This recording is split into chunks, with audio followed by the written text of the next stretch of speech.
sistemnya kan baru, jadi kita mesti harus belajar karena beberapa hal di sini tuh banyak yang nggak dipelajarin di bangku kuliah.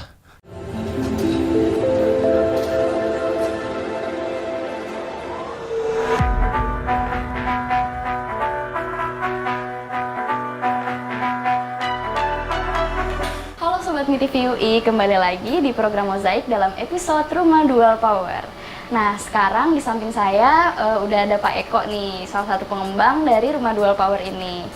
Nah, kalau minggu lalu kan kita udah membahas tentang latar belakang rumah ini, terus ada tentang DC on juga ya Pak. Nah, sekarang saya mau tanya nih Pak, kelebihan dari Rumah Dual Power ini apa sih Pak? Ya, kelebihannya sebenarnya ada mengusung 5R. Ya, berarti yang pertama bahwa rumah ini adalah dari recycle prosesnya menggunakan kontainer yang bekas, lalu kemudian reuse, yaitu dari tadinya fungsi kontainer untuk menyimpan barang sekarang digunakan oleh orang. Yang ketiga, dia menggunakan energi terbarukan, renewable, dan yang keempat, dia reliable atau handal listriknya 24 jam nggak mati-mati gitu ya.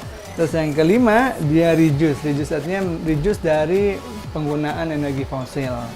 Jadi otomatis emisinya hampir tidak ada. Banyak gitu. banget ya kelebihan Rumah Dual Power ini Pak. Nah, tapi di samping kelebihan-kelebihan itu ada nggak sih Pak kekurangan atau yang masih perlu dikembangkan dari rumah ini sendiri? Iya, kalau di rumahnya sendiri menurut saya yang perlu dikembangkan adalah desain interiornya, mungkin perlu dikembangkan lebih lanjut. Lalu kemudian airflow harus dibuat sedemikian rupa sehingga rumah kontainer itu tidak lagi menjadi panas atau agak sumuk gitu ya. Lalu berikutnya adalah pengembang berikutnya adalah bagaimana memanfaatkan energi lain yang dibuang dari rumah ini. Misalkan kita menggunakan air conditioner, itu kan outputnya panas. Nah, panas ini kan bisa nggak diolah sedemikian rupa sehingga dia menjadi dingin lagi. Di luar konteks rumah ini, alat ini pun DC-DC converter yang kita kembangkan ini mempunyai kelebihan dan kekurangan juga. Kelebihan dari alat ini outputnya 230 volt DC, itu memang betul-betul tegangan yang bagus, yang efektif, sehingga penggunaan energi terbarukan khususnya energi matahari itu jauh bisa lebih optimal dan efisien. Kekurangannya apa? Kekurangannya ketika mendesain ini memang kita banyak masih membeli komponen dari luar negeri, sehingga biayanya memang masih cukup mahal.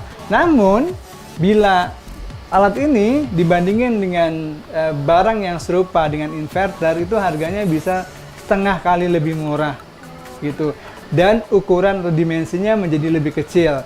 Nah, inilah yang menarik bahwa penggunaan energi terbarukan dengan menggunakan sistem DC akan lebih efisien.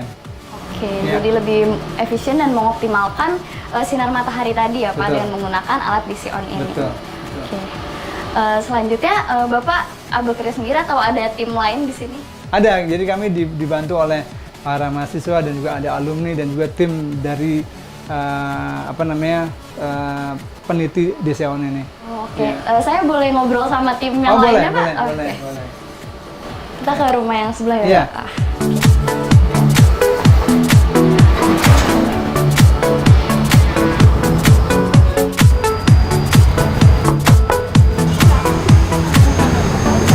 Selamat pagi. Saya masuk, Mbak. Oh ya. Nah, Sobat MITV UI, sekarang kita udah bersama teman-teman yang tergabung dalam tim penelitian Rumah Dual Power ini. Nah, teman-teman boleh nggak memperkenalkan diri sekaligus menyapa Sobat MITV UI?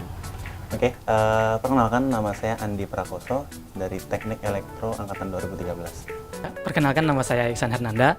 Di sini saya jurusan Teknik Elektro 2014.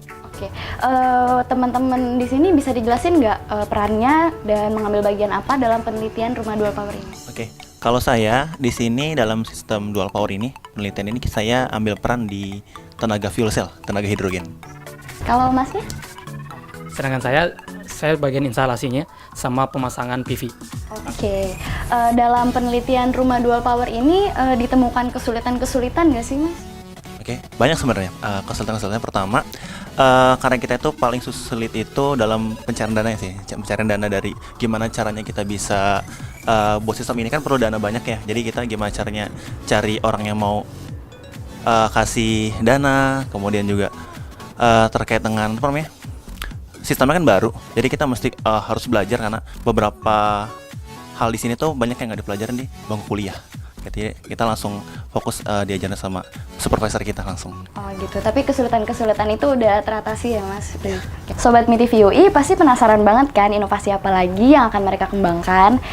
Tonton terus ya di video Mozaik MITV UI. Sampai jumpa! Coba kita perhatikan bahwa hampir seluruh produk teknologi dihasilkan dari negara subtropis.